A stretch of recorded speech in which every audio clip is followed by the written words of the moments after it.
Subscribe करें और देखें हर बृहस्पतिवार को एक दिल दहला देने वाली हॉरर स्टोरी।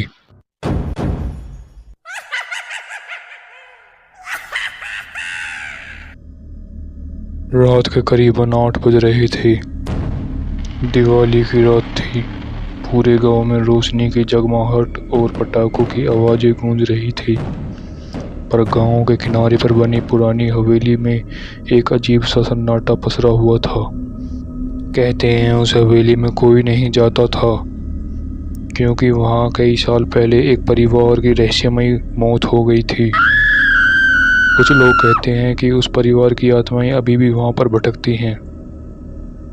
विनीत, जो गांव के एक नौजवान लड़का था, उसको इन कहानियों पर यकीन नहीं था। उसने अपने दोस्तों से शर्त लगाई कि वह उस हवेली में जाकर वापस आएगा और सबूत के तौर पर कुछ न कुछ लेकर जरूर आएगा। विनीत उस हवेली की तरफ चल पड़ा। हवेली के पास पहुंचते ही उसकी हंसी कहीं खो सी गई। हवेली के अंदर का अंधेरा उसे निगलने को तैयार था। हाथ में केवल एक मोमबत्ती लेकर वह धीरे धीरे अंदर दाखिल होता गया। हवेली की दीवारों पर लगे पुराने चित्र उसे घूरते लगे।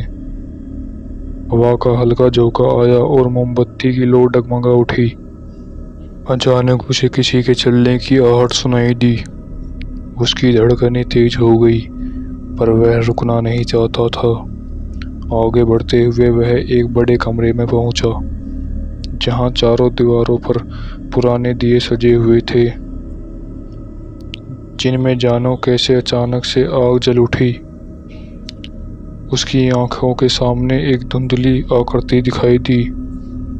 सफ़ेद साड़ी पहने हुए एक औरत हवा में तैरती हुई उसकी तरफ बढ़ने लगी। उसके पैर जमीन से ऊपर थे और उसकी आंखें खाली ठंडी हो रही थी। विनीत के हाथ से मोमबत्ती गिर गई और वह चीखते हुए बाहर की ओर भागा। बाहर आते ही उसे महसूस किया कि उसके पीछे अब वह आकृति नहीं है। वह तेजी से दौड़ा, पर जैसे ही हवेली के दरवाजे तक पहुंचा, दरवाजा अपने आप बंद हो गया। अब वह वहां फंस चुका था। अचानक चारों ओर से दीवारों से खून रिसने लगा और हवा में उन आत्माओं की चीखें गूंजने लगी। विनीत की सांसें थम सी गई। उसके चेहरे पर डर साफ दिखाई दे रहा था और आंखों में पछतावा। उस रात के बाद विनीत का कुछ पता नहीं चला। गांव में केवल उसकी चीख रह गई, जो आज भी दिवाली की रात हवेली के पास सुनाई देती है।